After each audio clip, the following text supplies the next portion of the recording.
Queridos hermanos, es grato como cada domingo poder estar con ustedes a través de estos medios. Quisiéramos, como repetimos muchas veces, estar juntos acá reunidos como corresponde conforme a lo que Dios ha establecido en su palabra. Lamentablemente tenemos estas restricciones todavía, pero no obstante podemos seguir llegando con las escrituras, con la palabra de Dios que tiene el poder para edificar nuestra vida, para transformarnos, para llevarnos más cerca del Señor, a una relación más profunda con Él. Y nosotros estamos en esta serie especial que hemos hecho durante prácticamente toda la pandemia, que es la serie de Job, de este libro que es un drama humano que nos ayuda a poder entender también algunas cosas relacionadas con el sufrimiento y la aflicción, particularmente de los justos o de los creyentes, de aquellos que han puesto su fe en el Señor Jesucristo, en el caso nuestro, ¿cierto? En el caso de la iglesia, y aquellos que han puesto su fe en el Señor, en el Dios Todopoderoso también, y que se refleja en esta situación de Job, en esta relación de Job con Dios en el Antiguo Testamento. Nosotros hemos visto varias cosas ya, en el capítulo 19 en particular, vimos cómo Job manifiesta su queja, su quebranto, su dolor, su aflicción, al considerar que ninguna de las personas que estaban alrededor de él lo habían considerado, sino que lo rechazaban, lo desechaban, en lugar de tener palabras eh, que lo levantaran, palabras que lo consolaran, que lo animaran, eran todo lo contrario, según el capítulo 19, versículo 2. ¿Hasta cuándo angustiaréis mi alma y me moleréis con palabras? Ya me habéis vituperado 10 veces. ¿No os avergonzáis de injuriarme? Y allí le está hablando directamente a sus tres amigos que estaban en sendos discursos interviniendo con el propósito de convencer a Job, como bien sabemos, de que era un pecador y en consecuencia por su pecado estaba sufriendo lo que estaba sufriendo, y la única posibilidad era de restauración era un arrepentimiento, la confesión y el arrepentimiento delante de Dios. Job entendía que todo lo que habían dicho ellos no había producido absolutamente ningún bien en su ser, sino que todo lo contrario. Más adelante va a poder también reflejar su ánimo respecto a su relación con Dios y cómo consideraba él que Dios estaba afligiendo su vida de una manera tremenda. La ira de Dios estaba sobre él sin ninguna razón aparente, al menos conocida para él. Y posteriormente habla de su familia, de aquellos que eran parte de su hogar, de su casa, su mujer, su criado, sus siervos, aquellas personas que siempre le habían servido, en ese momento lo habían desechado, y entonces su aflicción era tremenda. Al punto que llega en el versículo 21 a decir: por favor tengan compasión de mí, oh vosotros mis amigos, tener compasión de mí, porque la mano de Dios me ha tocado. ¿Por qué me perseguís como Dios y ni aun de mi carne os saciáis? Allí es un lamento y un ruego, una súplica, un clamor que él eleva a sus amigos con el propósito de que puedan tratarlo de una manera distinta, considerando la situación de aflicción terrible en la cual se encontraba.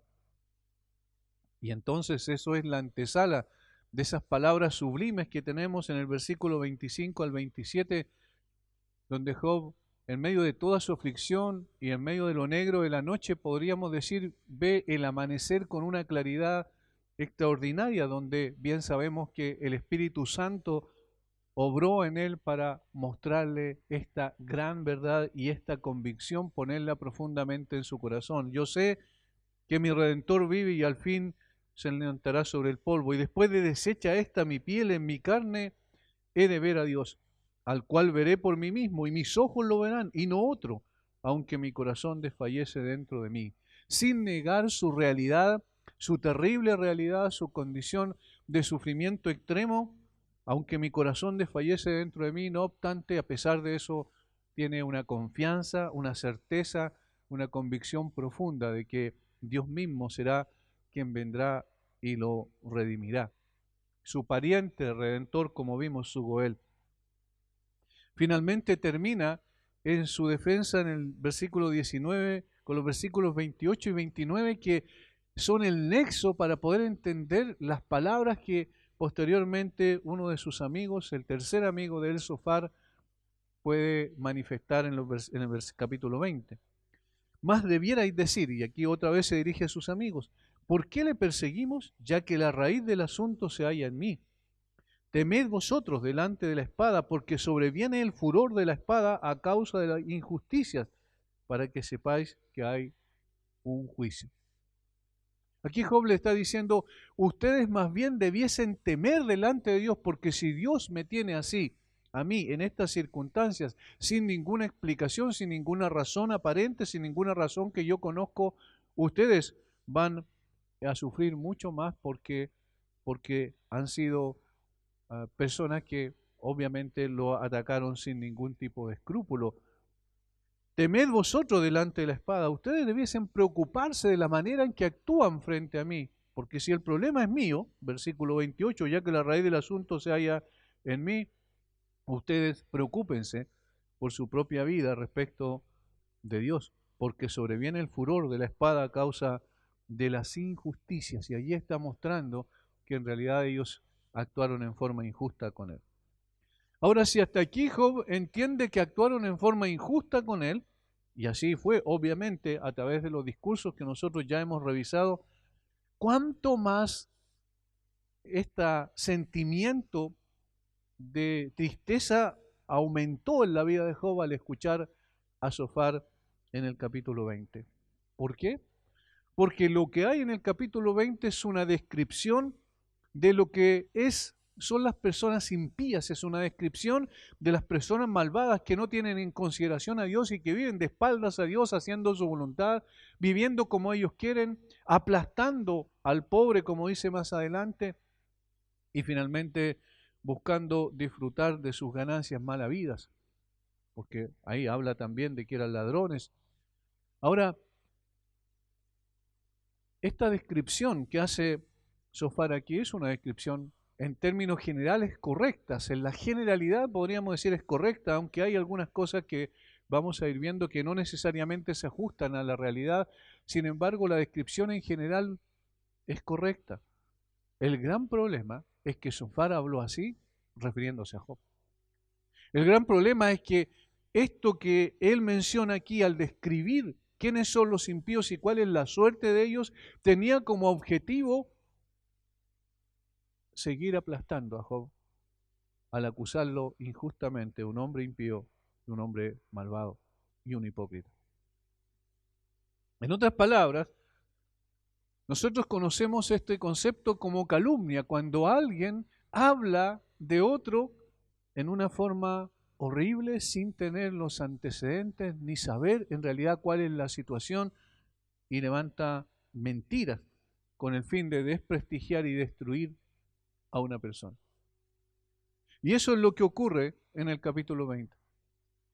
Se puede usar algunas cosas de verdad, por ejemplo, como las que aparecen aquí en cuanto al destino de los malos, en cuanto a la condición y a la descripción de los malvados. Algo que es verdad en muchos aspectos se puede usar para poder decir, tú eres esa persona, tú eres aquel malvado, tú eres aquel hipócrita, cuando en realidad no es conforme a la verdad aquello, es decir, la aplicación. Y eso es lo que tenemos aquí, y por eso es necesario poder ver cómo este cuadro general podríamos nosotros nombrarlo a través de una frase nomás, el justo calumniado, cuando el justo es calumniado. Bien sabemos que el primer mentiroso a quien Jesús califica como el padre de mentira es Satanás en las Escrituras. Él les dijo a los judíos que habían creído en él, comillas, Juan 8:31 dice eso. Luego en el versículo 44 del mismo Juan 8 dice, vosotros sois de vuestro padre el diablo y los deseos de vuestro padre queréis hacer. Él ha sido homicida desde el principio y no ha permanecido en la verdad, porque no hay verdad en él. Cuando habla mentira, de suyo habla, porque es mentiroso y padre de mentira. De tal manera que cada calumnia que se ha levantado en este mundo tiene su origen en el mismo infierno. Ahora, el enemigo puede usar algunas verdades o parcialmente la verdad para poder calumniar, por supuesto que sí. Porque pueden ser verdad en sí, pero no necesariamente para la persona a la cual se aplica, como en este caso puntual. Recordemos que partiendo de una premisa completamente equivocada, de un prejuicio, los amigos de Job fueron subiendo el tono de sus discursos contra él a medida que Job respondía a sus insinuaciones. Ellos no pudieron soportar las respuestas que Job fue dando a sus sendos discursos, que poco a poco fueron pasando de insinuaciones a acusaciones directas. Las palabras de estos hombres, en lugar de bálsamo, fueron una especie de ácido en las heridas de Job. Dios había calificado a Job como un hombre íntegro, perfecto, recto, temeroso de Dios y apartado del mal, y esto siempre tenemos que tenerlo en consideración, porque esto es el contexto en el cual fueron dichas estas palabras de Zofar. Fueron dichas contra un hombre que Dios había calificado de esa manera. Sus amigos, por el contrario, creían que Job se estaba sufriendo como merecimiento por causa de su hipocresía e impiedad, es decir, todo lo contrario de la piedad, era un hombre impío, todo lo contrario de la santidad, era un hombre pecador, todo lo contrario de la justicia, era un hombre injusto. Noten cómo Dios dice una cosa por un lado, los amigos dicen otra cosa totalmente distinta por otro lado. La diferencia es que Dios conoce perfectamente no solo las acciones, sino el corazón y las intenciones de la persona, y entonces la descripción de Dios obviamente no admite bajo ninguna circunstancia un cuestionamiento. Sí, la percepción o la descripción que los amigos tenían, la percepción que tenían de Job. Este es el contexto entonces que subyace a todo el drama relatado en este libro. Tanto los amigos como Job mantuvieron sus presuposiciones hasta el final. Los amigos acusando a Job como un pecador no arrepentido y por tanto merecedor de lo que estaba sufriendo, y Job manteniendo la defensa de su integridad e inocencia.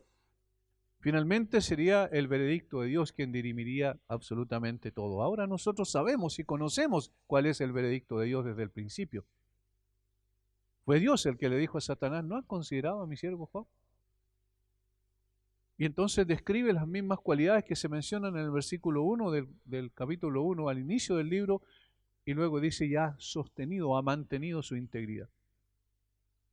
Ahora, en el capítulo 19, como dije, Job hace una declaración extraordinaria, y aparentemente esta declaración y lo que finalmente concluye en su discurso de defensa, la declaración de los versículos 25 al 27 y la conclusión, los versículos 28 al 29, lo que despierta la pasión, porque eso es lo que pasa, la pasión irracional de Zofar para hablar de la manera en que lo hace.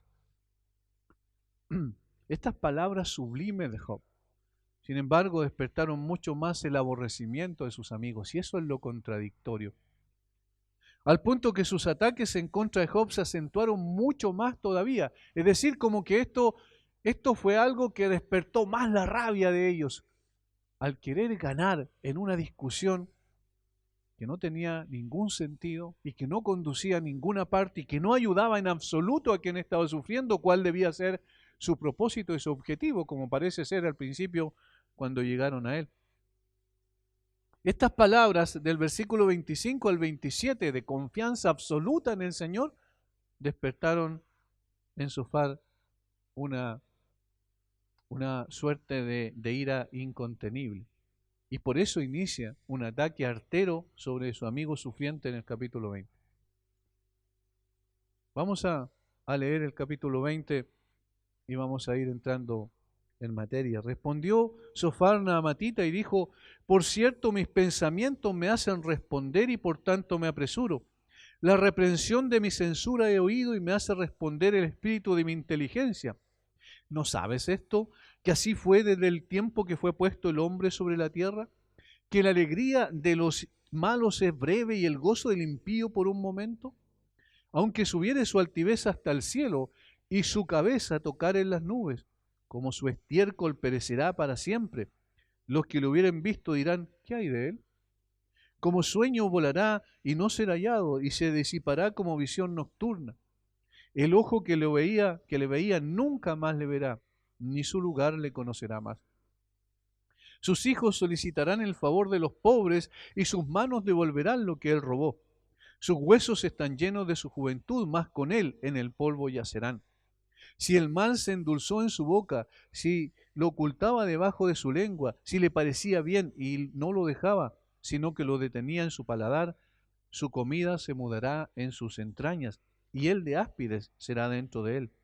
Devoró riquezas, pero las vomitará de su vientre, las sacará Dios. Veneno de áspides chupará, lo matará lengua de víbora. No verá los arroyos, los ríos, los torrentes de miel y de leche. Restituirá el trabajo conforme a los bienes que tomó, y no los tragará ni gozará. Por cuanto quebrantó y desamparó a los pobres, robó casas y no las edificó. Por tanto no tendrá sosiego en su vientre, ni salvará nada de lo que codiciaba. No quedó nada que no comiese, por tanto su bienestar no será duradero. En el colmo de su abundancia padecerá estrechez. La mano de todos los malvados vendrá sobre él. Cuando se pusiera a llenar su vientre, Dios enviará sobre él el ardor de su ira y la hará llover sobre él y sobre su comida. Huirá de las armas de hierro y el arco de bronce le atravesará. La saeta le traspasará y saldrá de su cuerpo, y la punta relumbrante saldrá por su hiel. Sobre él vendrán terrores. Todas las tinieblas están reservadas para sus tesoros. Fuego no atizado los consumirá, devorará lo que quede en su tienda. Los cielos descubrirán su iniquidad, y la tierra se levantará contra él. Los renuevos de su casa serán transportados, serán esparcidos en el día de su furor. Esta es la porción que Dios prepara al hombre impío y la heredad que Dios le señala por su palabra.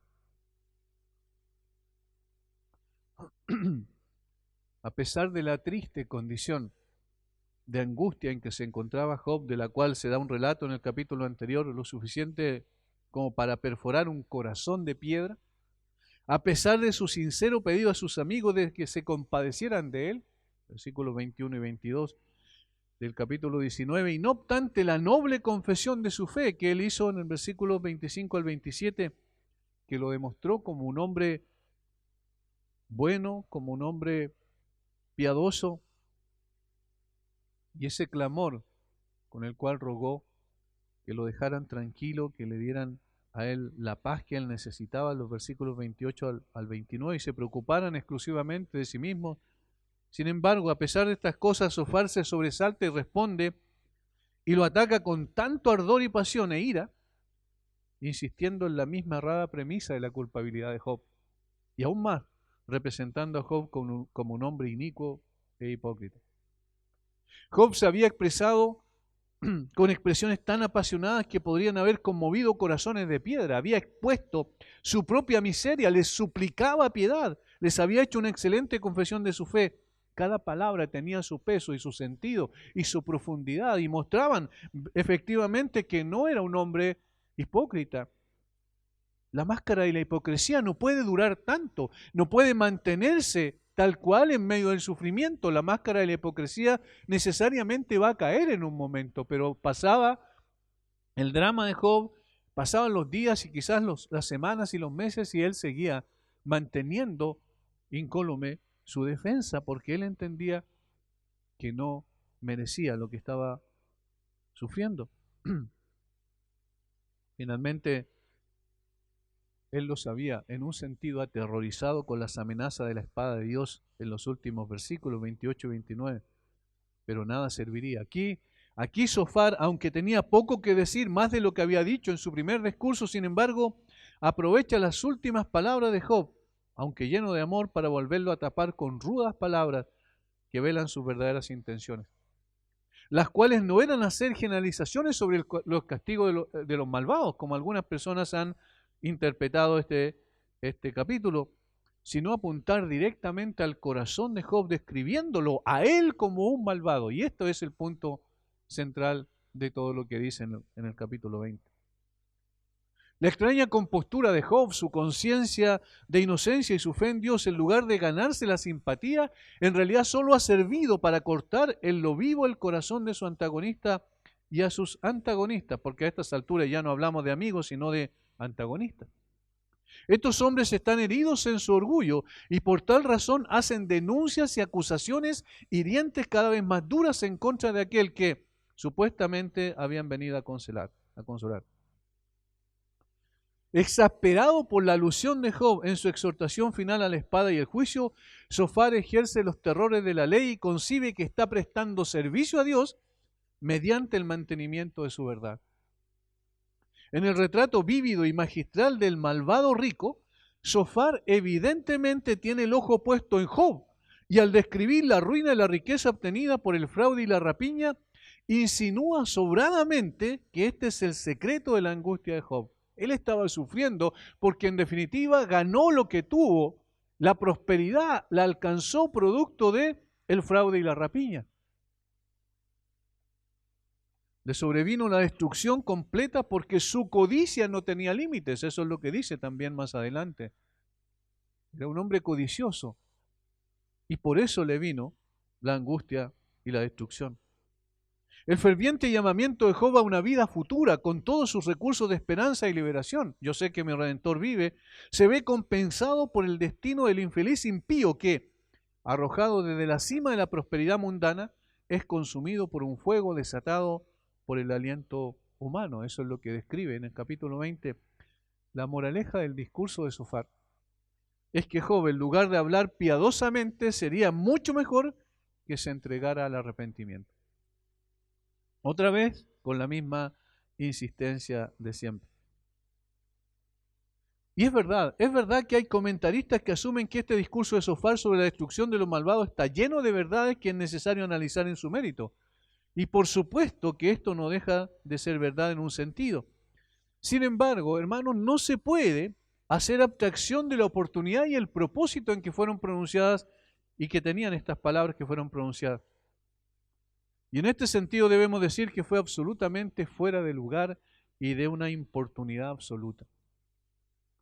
Ningún discurso es honesto o veraz cuando está diseñado para destruir a un verdadero siervo de Dios. Ningún discurso es bueno. Ningún discurso, aunque tome algunas verdades, algunas doctrinas que son correctas y las lanzamos en contra de una persona en el momento y en la oportunidad incorrecta, o en la persona o sobre la persona incorrecta, entonces no puede ser bueno. Y en nuestra evaluación del discurso grosero e insultante de Sofar debemos tener en cuenta su propósito, a saber, el de obligar a un hombre inocente a arrepentirse de los pecados que nunca había cometido. En ese sentido específico, que fueran directamente relacionados con su aflicción. Además de contener medias verdades que no se pueden defender sobre la base del resto de las escrituras, el discurso de Sofar está totalmente fuera de lugar. Por ejemplo, para dar algunos ejemplos de algunas cosas que no se pueden sostener con el resto de las escrituras. Sofar en su discurso describió el destino de los malvados, pero como toda filosofía del mal estaba solo parcialmente fundada en la verdad. La descripción de Sofar de lo que le sucedía a menudo a los hombres malvados aparece aquí como una descripción de lo que siempre, invariablemente y sin excepción sucedía, pero no es así. Cuando habla, por ejemplo, de que no va a disfrutar de sus bienes mal habidos, nosotros vemos que la situación es distinta cuando apreciamos a personas que mueren llenos de días y que mueren también en términos de prosperidad económica sin mayores dificultades, incluso dejan su herencia a sus hijos. Y esas personas viven lejos de Dios y esas personas viven de espaldas a Dios, de tal manera que algunas cosas que dice Sofar aquí no necesariamente son verdades absolutas. La segunda observación que hacemos del discurso es que la descripción de Sofar fue puramente materialista, es decir, como diría Salomón, bajo el sol. Solamente describía lo que pasaba aquí en esta tierra y las consecuencias de una vida equivocada aquí en esta tierra nada más. Esta vida terrenal para Sofar era todo lo que había. No había comprensión ni concesión alguna para la recompensa o los castigos definitivos. No tenía una percepción de lo trascendente, sino que su discurso es inmanente y se refiere a lo que pasa aquí, en esta tierra. Tercero, para Sofar ningún malvado tenía esperanza alguna. No tenía idea alguna de que el hombre era malo universalmente, la maldad universal de la humanidad. Y para él los justos eran las personas ricas y prósperas, y los impíos eran los que estaban en la pobreza del sufrimiento. Una cuarta observación que podemos hacer es que muchas de sus afirmaciones más dogmáticas eran falsedades flagrantes, como por ejemplo, que los malvados mueren temprano, que tienen poca vida. Eso no necesariamente es así. Nosotros podemos observar y darnos cuenta que no necesariamente es así. Que las ganancias serán quitadas a los malvados en esta vida. Como dije anteriormente, eso no siempre se cumple. Es imposible, hermanos, no escuchar en el discurso de Sofar el susurro de la serpiente antigua. Recordemos que fue Satanás quien desafió la integridad de Job y deseaba que éste blasfemara contra Dios y apostatara de él. Ese es el propósito, el objetivo que tenía. Y aquí lo que está haciendo el enemigo es usando a un hombre, supuesto amigo de Job, precisamente para ponerlo entre la espada y la pared, como decimos normalmente, con el propósito de que él blasfemara contra Dios y finalmente fuese un apóstata. Un teólogo hace este excelente resumen del discurso de Sofar. Este segundo discurso, dice, es incluso peor que el primero, que está registrado en Job 11. La tosquedad y la rudeza se agregan a una anterior hostilidad. Todo su discurso es una denuncia encubierta de Job como un hipócrita inicuo, que solo recibe el castigo que se merece por una vida delictiva, y concluye profetizando la muerte violenta de Job, la destrucción de su casa y el levantamiento del cielo y la tierra como testigos en su contra. Por supuesto, estas profecías mentirosas deben agregarse a la lista de falsedades de Sofar.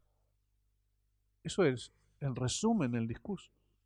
Es difícil por lo mismo bosquejar este capítulo porque siendo su tema muy evidente, la descripción y suerte de los impíos, su aplicación a la vida de Job es bastante extraña. Siendo Job un hombre íntegro, por lo que en lo sucesivo intentaremos mencionar algunas cosas que se dan allí y que explican de alguna manera, describen al malo y su suerte.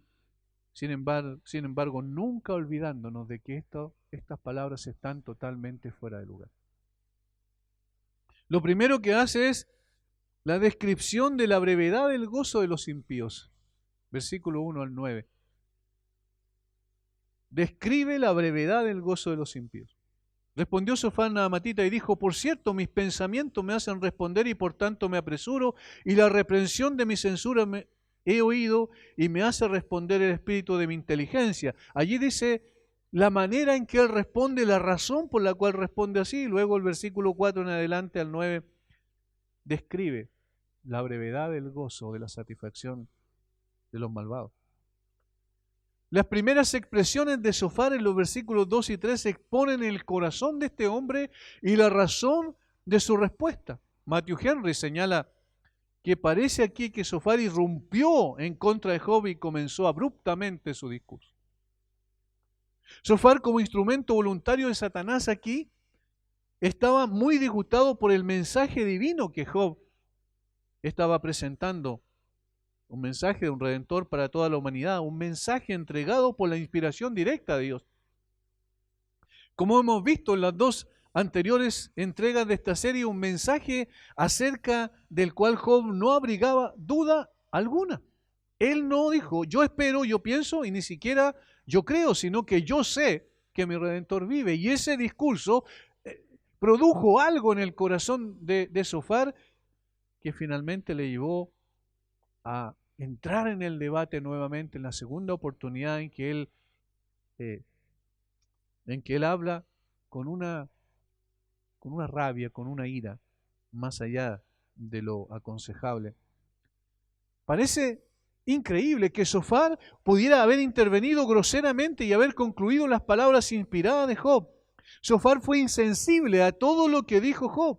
Sofar pasó sin siquiera oír lo que Job había dicho recién, una de las promesas más sublimes de la palabra de Dios, solo para comparar a Job con el muladar en el que estaba sentado.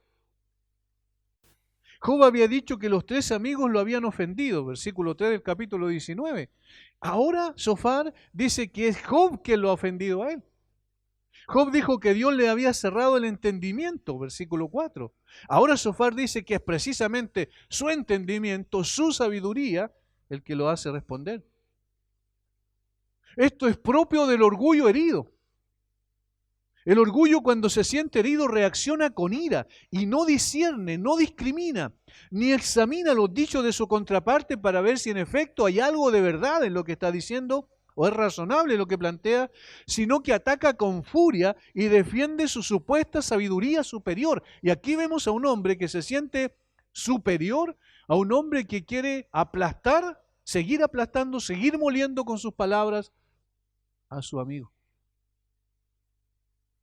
La reacción es una reacción de ira, y la ira, cuando se apodera de una persona, no le deja razonar correctamente.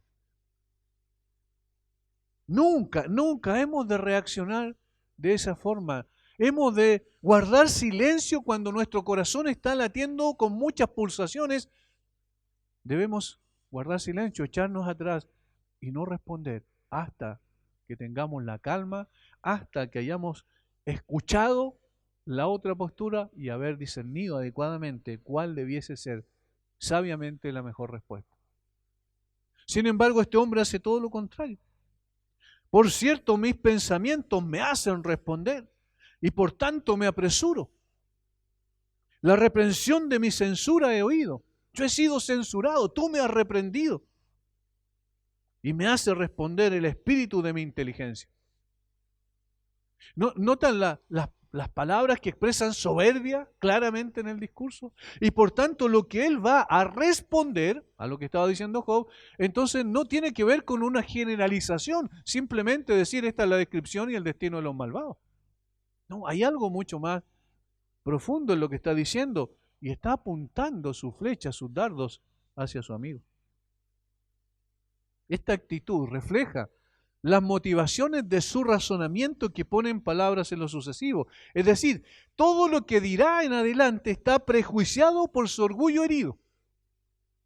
De tal manera que aunque exprese algunas verdades, estas son usadas fuera de lugar y con intenciones erróneas. En lo general podemos concordar que algunas de sus descripciones sobre los impíos son correctas. Sin embargo, el hecho de solo pensar que fueron dichas para destruir la piedad de un hombre justo es algo deleznable. Ya es algo que debemos rechazar a priori. No puede ser que tú te expreses de un hombre justo de esa manera, si podríamos nosotros analizar el discurso de Sofar. Él dice que el aparente triunfo de los impíos y su hipocresía son momentáneos, versículos 4 y 5. ¿No sabéis esto, que así fue siempre desde el tiempo que fue puesto el hombre sobre la tierra, que la alegría de los malos es breve y el gozo del impío por un momento? Aunque subiere su altivez hasta el cielo y su cabeza tocar en las nubes, como su estiércol, perecerá para siempre. Los que lo hubieren visto dirán, ¿qué hay de él? Aunque parezca elevarse sobre todo, terminará en desgracia y vergüenza su vida. Eso es lo que está diciendo. En términos generales parece esto plausible. Sin embargo, es también verdad que estas supuestas palabras de sabiduría están en contraposición con el Salmo 73, donde Asaf ve cómo, y casi se desvía del camino del Señor, cuando ve cómo los impíos prosperan, cómo no tienen trabajo, dice, lo pasan bien y disfrutan de lo que ellos han conseguido malamente. Estas personas cuya lengua pasea la tierra, dice, y que levantan su puño contra el cielo, estas personas prosperan sin problemas y nosotros vemos lo mismo en la práctica. Vemos personas que llegan a mucha edad aquí en la tierra y no tienen mayores dificultades y tienen los bienes que quieren y disfrutan de sus bienes como quieren. De tal manera que lo que dice aquí Sofar no necesariamente está corroborado por el resto de las Escrituras, ni tampoco por la experiencia.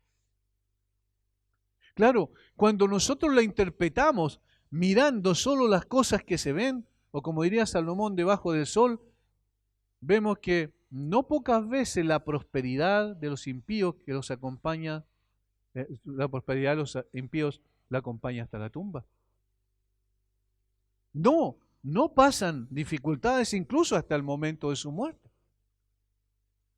Ahora, si estamos entendiendo esto en contexto, es evidente que Sofar creía que Job fue despojado de su prosperidad porque era un impío, y allí está el problema. Allí está la aplicación de lo que está diciendo aquí Sofar es lo complejo porque el contexto está mostrando que él está diciendo, así como tú prosperaste, fue de poco alcance tu prosperidad. Y finalmente fuiste abatido y fuiste despojado de todo ello. Y como estiércol, perecerás para siempre. Está diciendo que de tal manera su prosperidad fue aplastada, que su gozo fue breve debido a su iniquidad. Por supuesto, opinar así de otra persona es una temeridad y un insulto. Una calumnia de esta naturaleza nunca podría pensar en encontrarla en una persona que conoce y ama a Dios. Nunca podríamos esperar que un hermano, un creyente en Cristo pueda insinuar siquiera, o aún más fuerte todavía, manifestar abiertamente que otro creyente es un impío con estas características. Lamentablemente, los Sofar no solo son de esa época.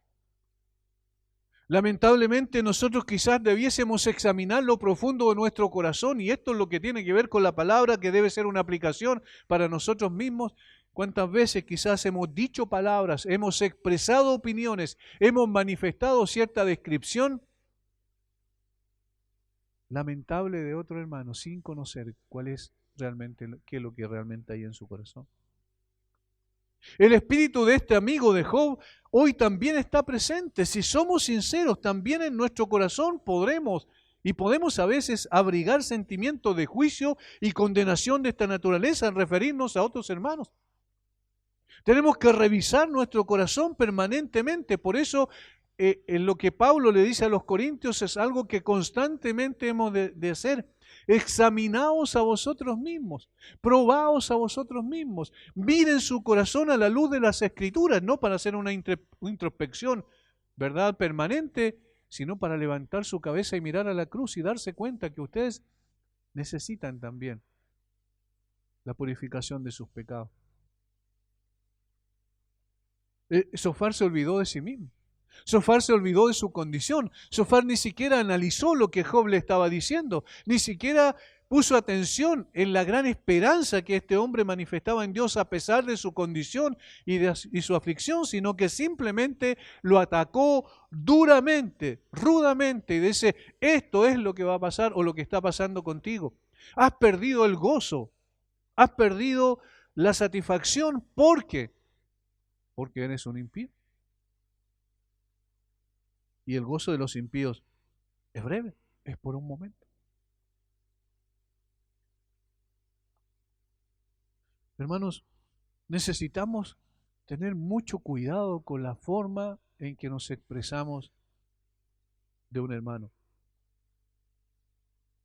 Inclusive, aunque nosotros tengamos algún conocimiento parcial de lo que está pasando con él, debemos tener mucho cuidado con eso.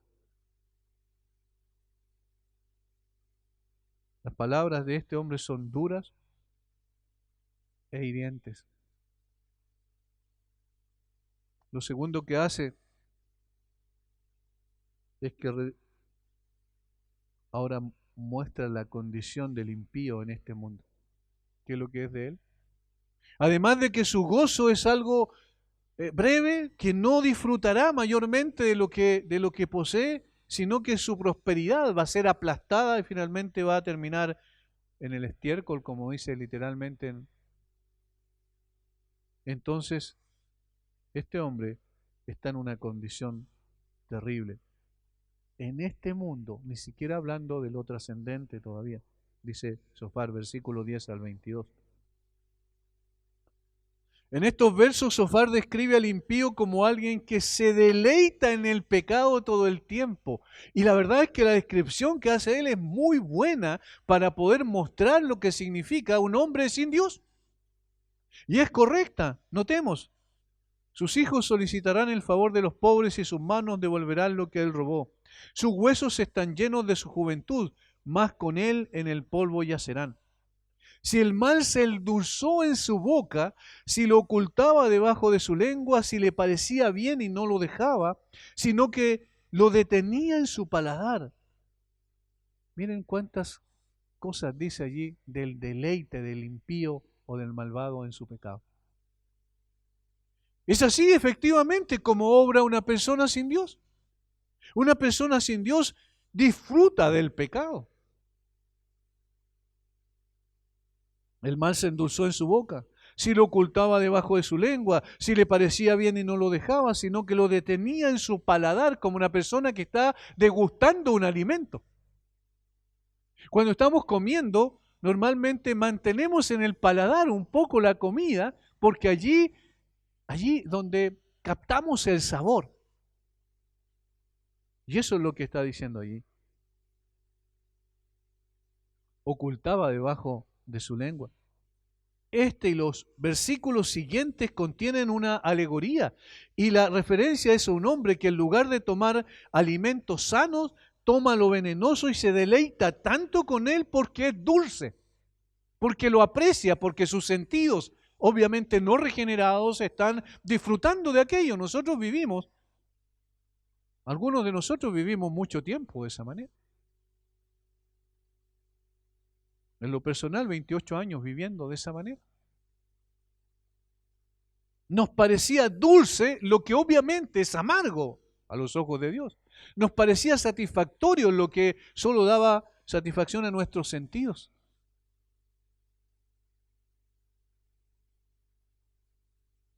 Es tanto que lo considera dulce y bueno, que lo enrolla debajo de la lengua y apenas lo deja caer en su estómago.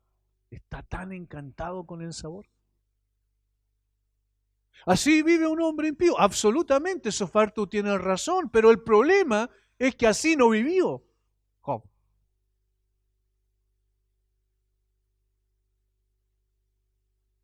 Lo guarda en su boca.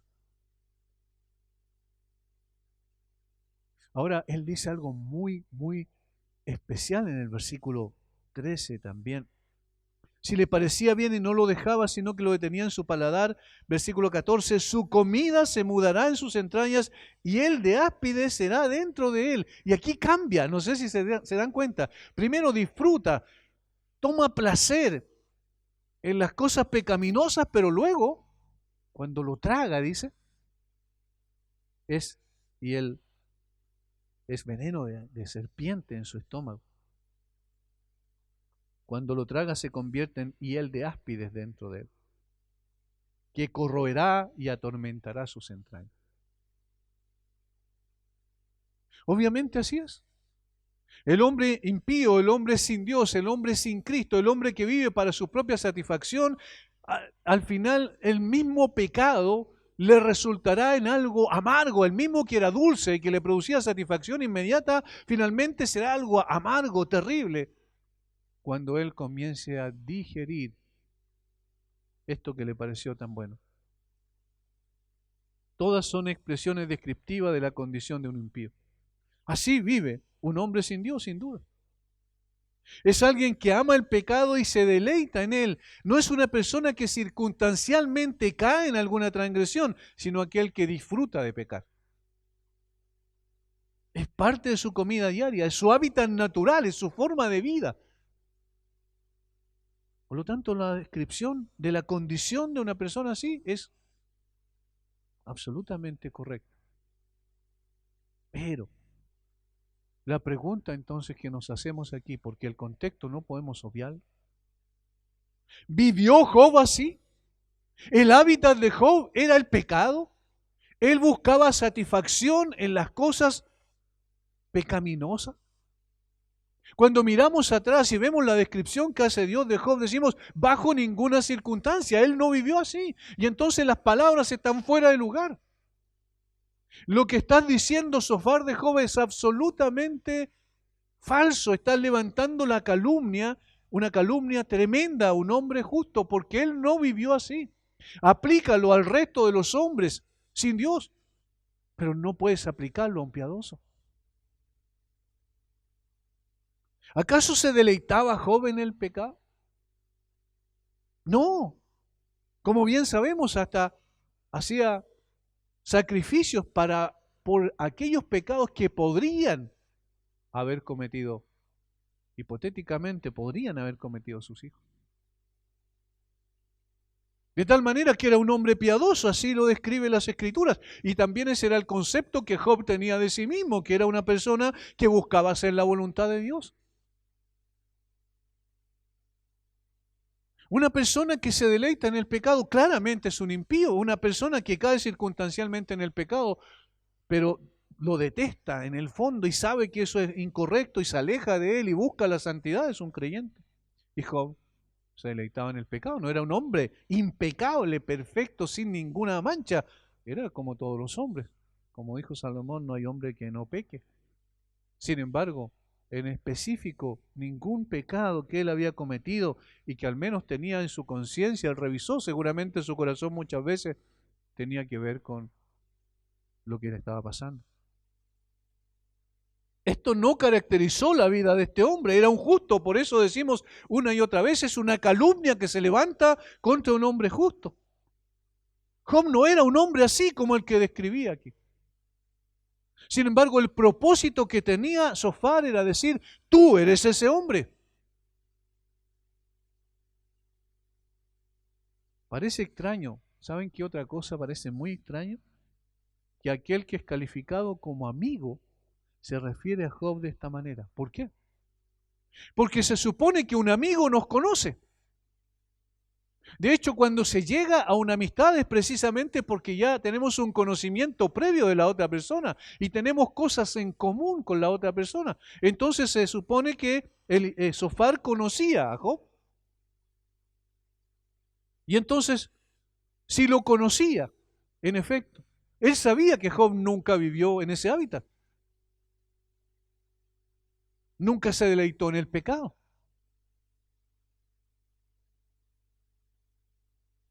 Ahora uno puede solamente pensar que Zofar estaba, quiero decir, extremando la descripción de un impío para hacer recapacitar a Job sobre su condición y la razón por la cual estaba sufriendo, que eso es lo que está de fondo, recuerden.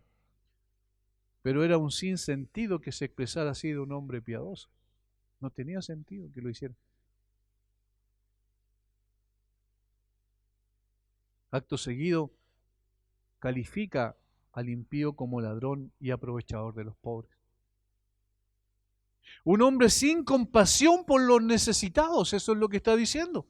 Que se hizo rico a costa de los desvalidos, devoró riquezas, dice. Quebrantó y desamparó a los pobres, robó casas.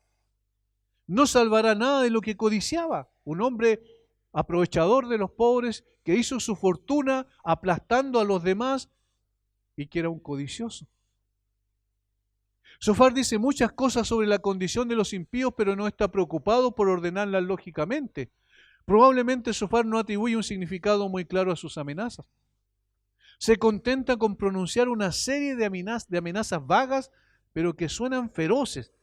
Y que aquí está el punto, y que sabe que Job se sentiría igualmente angustiado en cualquiera de las situaciones. En esto vemos la verdadera intención de estas palabras.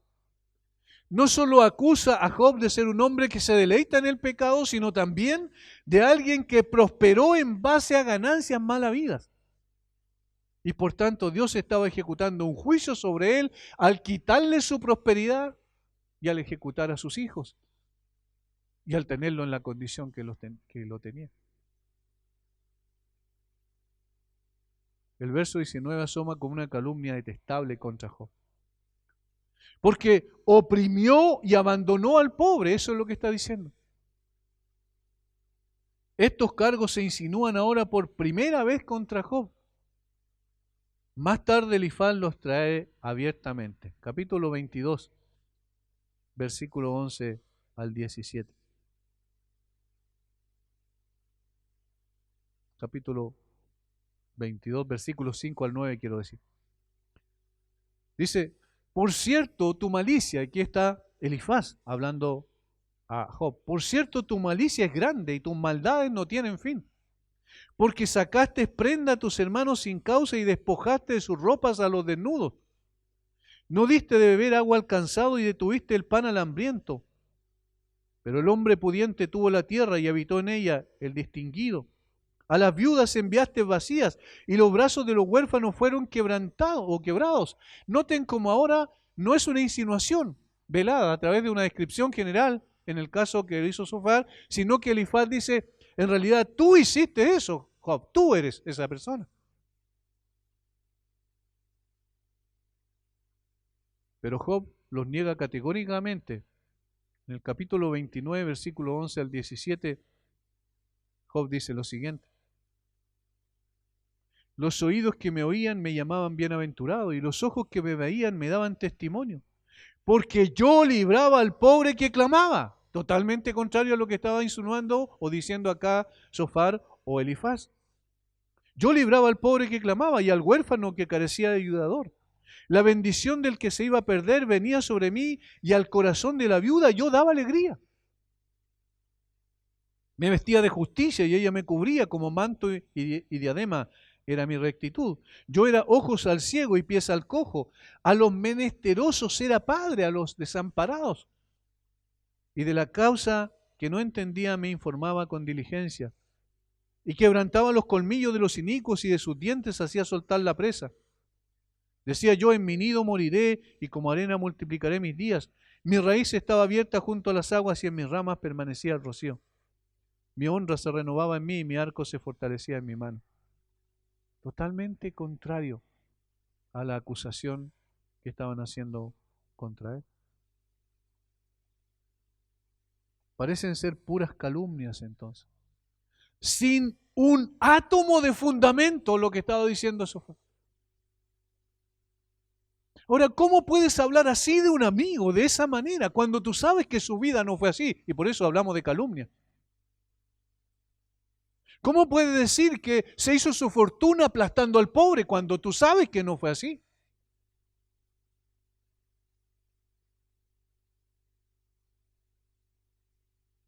Ha quitado violentamente una casa que no había edificado, dice. Otra calumnia, sin duda. En cada caso, el ataque contra Job es intenso y busca destruir a un hombre ya caído, ya afligido, ya aplastado por las circunstancias. No solo físicamente, emocionalmente, este hombre está en su límite final, está al final de la cuerda del sufrimiento y la aflicción. Y sin embargo, estas personas lo aplastan con sus calumnias. Nos preguntamos, ¿en qué ayudan estas expresiones a una persona en estas condiciones? Es terrible que nos erijamos como jueces de aquellos a quienes somos llamados a amar y ayudar, consolar, animar y fortalecer. Es tremendo que nos erijamos como jueces sobre ellos. Más aún en que levantemos calumnias absolutamente, cosas infundadas para acusar a alguien. Tú eres un pecador y te deleitas en el pecado. Tú eres un hombre que te hiciste una fortuna a causa de aplastar a los demás. Te montaste sobre los pobres, subiste sobre ellos y te elevaste.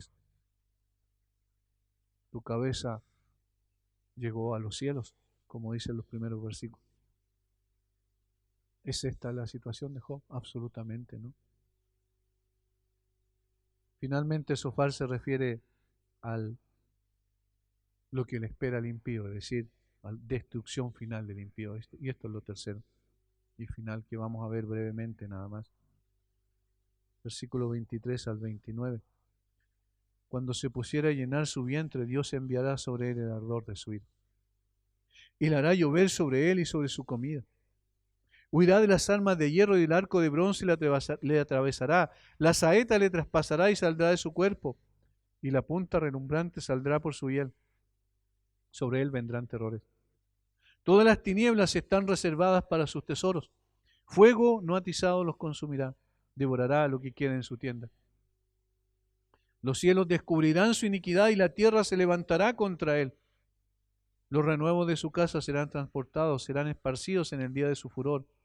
Esta es la porción que Dios prepara al hombre impío, y la heredad que Dios le señala por su palabra. Notemos cómo termina Bildad su discurso en el capítulo 18 y veamos que son palabras casi sinónimas. 18:21. Ciertamente tales son las moradas del impío, y este será el lugar del que no conoció a Dios. Bildad también estaba hablando de Job. Esta es la porción que Dios prepara al hombre impío y la heredad que Dios le señala por su palabra, dice Sofar. Sofar termina su segundo discurso de la misma manera que Bildad. La conclusión de todo su discurso es muy clara. Sin lugar a dudas, lo que dijo sobre el destino de los malvados es exactamente lo que Dios le hará a Job. Eso es lo que está diciendo. Esto es lo que tú ganaste, esta es tu herencia. Esto es lo que con tus palabras y con tu vida has demostrado ser un impío y entonces esta es la porción que te corresponde. El impío ha hablado palabras contra Dios, eso es lo que se implica, eso es lo que ha hecho Job. Al hacerlo ha adquirido su posesión hereditaria que consiste en la ira de Dios. Tú lo único que has ganado es la ira de Dios. Has adquirido tu herencia por medio de tu iniquidad. El legado de la rebelión contra Dios es la pérdida de todo lo que poseía. Y esta vida se convierte en una gran ruina con la muerte como única perspectiva. Sin piedad. Sin piedad Sofar persiguió al afligido Job con sus palabras. No tiene entendimiento de la rectitud de Job. Lo que dice Sofar lo dice todo con el pretexto de defender sus derechos supuestos delante de Dios que Dios le concedió, su supuesta autoridad para aplastar de esa manera a su amigo. No se puede esperar ayuda de Sofar y sus amigos y personas como ellos en absoluto. Hermanos, y con esto concluyo. ¿Cuántas veces nosotros queremos identificarnos con Job seguramente? Al principio, inmediatamente cuando decimos, ¿con quién te identificas? ¿Con los amigos o con Job? Nosotros decimos con Job, absolutamente. Sin embargo, cuán importante es que podamos ponernos en el otro lado y ver que nuestras actuaciones y nuestro corazón muchas veces nos hace responder cosas que no debemos responder, pensar, insinuar cosas que no debemos insinuar respecto a nuestros hermanos y hablar cosas que nunca debimos hablar. Quizás nos parecemos más a los amigos de Job que a Job. Y por eso es importante estar entendiendo que no se trata solo de la descripción de una tragedia, como es el caso del libro de Job, sino también aprendemos de la manera en que los amigos se acercaron a Job equivocadamente. Decimos, esa forma no es la correcta de acercarse ni la intencionalidad con la que lo hicieron. Pero también debemos decir, probablemente algunas características de estos hombres todavía cohabitan en nosotros. Necesitamos despojarnos de esos sentimientos equivocados, de esa forma errada de poder juzgar duramente y condenar a personas que ni siquiera conocemos cuál es la intención del corazón. Y menos aún, y esto es lo más importante, ni siquiera conocemos cómo Dios los ve. Porque como Dios los ve, es lo único que importa. Dios sabe y conoce perfectamente, así como conocía perfectamente el corazón de Job y sabía que él era un hombre fiel porque él le había concedido esa fe, esa convicción profunda de la verdad. Tratar a alguien sin saber cuál es su situación real, levantando cosas duras contra él, eso se llama calumnia, y la calumnia es un pecado terrible. El diablo es el gran calumniador, es el origen de todo, y por eso necesitamos revisar nuestro corazón, nuestras acciones y nuestra intención con la cual hacemos las cosas y nos referimos a las demás personas. Padre, gracias por darnos tu palabra, gracias por, Señor, manifestar tu verdad que nos confronta también. Una verdad que nos pone delante del espejo escrutador de tu palabra y nos ayuda a poder revisar también aquellas cosas que debemos dejar y poder, Señor, positivamente entender lo que significa amarnos los unos a los otros. Ayúdanos a poder vivir de esa manera y a darte la gloria y la honra en nuestras relaciones interpersonales también, considerándote a ti principalmente como el único juez, y nosotros como hermanos entre nosotros, amándonos, sobrellevando las cargas el uno por el otro y también sufriendo el uno con el otro y ayudándonos el uno al otro. Padre, ayúdanos por favor a vivir de esa manera. Gracias por este tiempo. Bendice a mis hermanos en el nombre de Jesús.